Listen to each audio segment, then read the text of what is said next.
সকালের কোমল রোদ পুরো গ্রামটাকে সোনালি করে তুলেছে। পাখির ডাক, হালকা বাতাস আর মাঠে কাজ করতে যাওয়া মানুষের ব্যস্ততা সব মিলিয়ে এক সুন্দর সকাল। অর্জুন কোদাল নিয়ে মাঠের দিকে যাচ্ছিল। সে একজন বৃদ্ধ মানুষকে মাটিতে পড়ে থাকতে দেখল। দাদু, কি হয়েছে আপনার? আপনি এভাবে রাস্তায় পড়ে আছেন কেন? আসুন, আমি আপনাকে উঠাই। এই বয়সে একা এত ভারী জিনিস নিয়ে বের হওয়া ঠিক নয়। যদি আপনাকে কিছু হয়ে যেত তাহলে কত বড় বিপদ হতে পারত। মানুষ হিসেবে মানুষের পাশে দাঁড়ানোই তো আমাদের সবচেয়ে বড় দায়িত্ব। আজ যদি আমি আপনাকে সাহায্য না করি তাহলে আমার বিবেক আমাকে কখনো ক্ষমা করবে না। বাবা, আজকের দিনে এমন কথা কেউ বলে না। সবাই নিজের স্বার্থ নিয়ে ব্যস্ত। কিন্তু তুমি না চিনেও আমাকে সাহায্য করলে। তোমার মতো ছেলে এই সমাজের জন্য আশীর্বাদ। অর্জুন বৃদ্ধ মানুষটিকে তার বাড়ি পৌঁছে দিয়ে নিজের কাজে চলে গেল।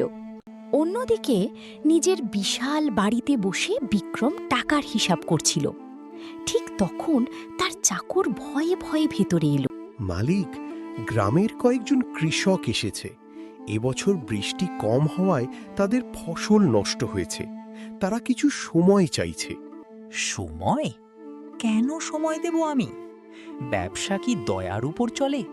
যারা সময় মতো টাকা ফেরত দিতে পারবে না তাদের জমি আমি নিয়ে নেব।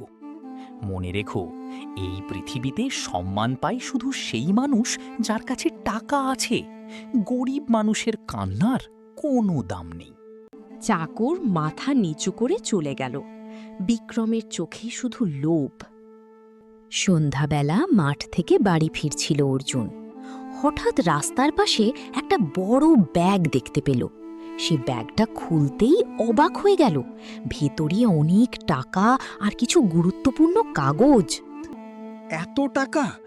এই টাকা দিয়ে আমি মায়ের চিকিৎসা করাতে পারি, বোনের পড়াশোনা চালাতে পারি, আমাদের সব কষ্ট শেষ হয়ে যেতে পারে। কিন্তু না, এই টাকা আমার নয়।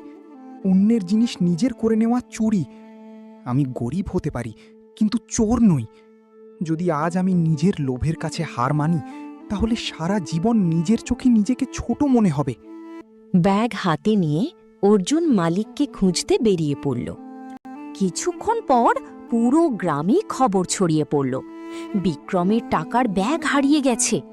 সে রাগে চিৎকার করতে লাগল।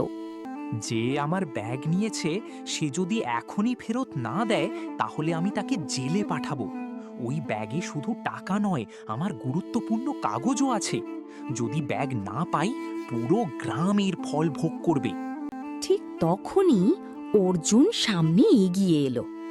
বিক্রম বাবু, আপনি কি এই ব্যাগটাই খুঁজছিলেন? আমি এটা রাস্তার পাশে পেয়েছি, তাই ফিরিয়ে দিতে এসেছি। সবাই অবাক হয়ে গেল, কিন্তু বিক্রমের অহংকার তখনও কমেনি। মিথ্যা বলছো। নিশ্চয়ই এর ভেতর থেকে টাকা সরিয়েছো। তোমার মতো গরিব মানুষ এত সৎ হতে পারে না। গরিব হওয়া অপরাধ নয় বাবু, অপরাধ হলো চরিত্র হারিয়ে ফেলা।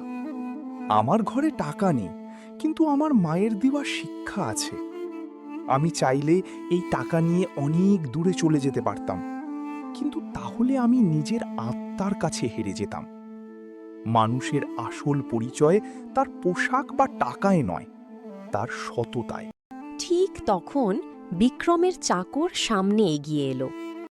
মালিক, আমি নিজে ব্যাগে যত টাকা ছিল গুনে রেখেছিলাম, 1 টাকাও কম নেই। অর্জুন সত্যি বলছে।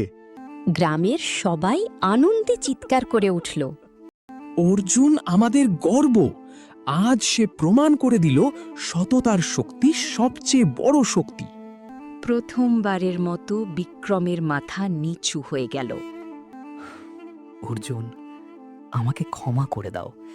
আমি সবসময় ভেবেছি টাকা থাকলেই মানুষ বড় হয়, কিন্তু আজ তুমি আমাকে শিখিয়ে দিলে মানুষ বড় হয় তার চরিত্রে, তার কাজে, তার সততায়। আমি অনেক ভুল করেছি। ভুল সবাই করে বাবু, কিন্তু নিজের ভুল বুঝে বদলে যাওয়াই আসল সাহস। যদি সত্যিই বদলাতে চান তাহলে গরিব মানুষের পাশে দাঁড়ান। সেদিনের পর বিক্রম সত্যিই বদলে গেল। সে গরিব কৃষকদের জমি ফিরিয়ে দিল, তাদের সাহায্য করল।